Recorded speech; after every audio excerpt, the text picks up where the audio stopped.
TP. Chandrasekharan വധക്കേസ് പ്രതികളായ 3 പേർക്ക് ഇളവ് നൽകി ജയിലിൽ നിന്ന് വിട്ടയക്കാനുള്ള നീക്കം വലിയ രാഷ്ട്രീയ വിവാദമായിരിക്കുകയാണ്. കണ്ണൂർ ജയിലിൽ കഴിയുന്ന പ്രതികളായ 3 പേരെ ഇനി ശിക്ഷയിൽ ഇളവ് നൽകിക്കൊണ്ട് പരിഗണിച്ചുകൊണ്ടുള്ള ജയിൽ വകുപ്പ് മേധാവിയുടെ റിപ്പോർട്ട് കണ്ണൂർ സിറ്റി കമ്മീഷണർക്ക് പോയിരിക്കുന്നു.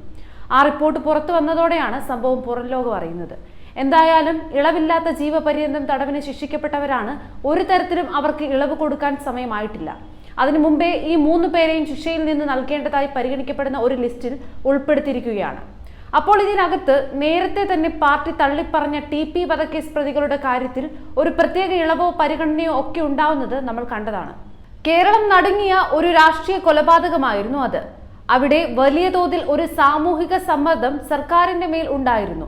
അതുകൊണ്ട് കൃത്യമായ അന്വേഷണം നടന്നു.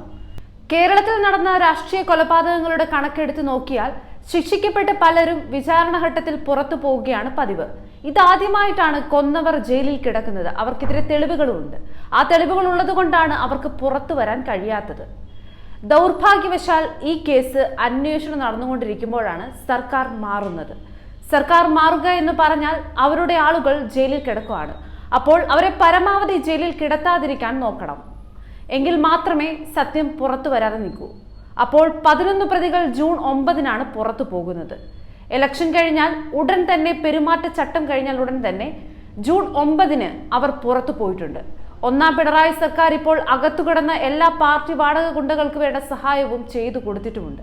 ഈ ആദരണീയനായ പ്രതികളുടെ കാര്യത്തിൽ സർക്കാരിന്റെയും പാർട്ടിയുടെയും കരുതൽ എന്തിന് എന്ന ചോദ്യത്തിനുള്ള ഉത്തരം ഇനിയും കിട്ടേണ്ടതുണ്ട്. കൊല ചെയ്തവർ നിസ്സാരമായി പുറത്തിറങ്ങി നടക്കുമ്പോൾ ഈ നാട്ടിലെ സാധാരണക്കാർക്ക് എന്ത് സുരക്ഷയാണുള്ളത്?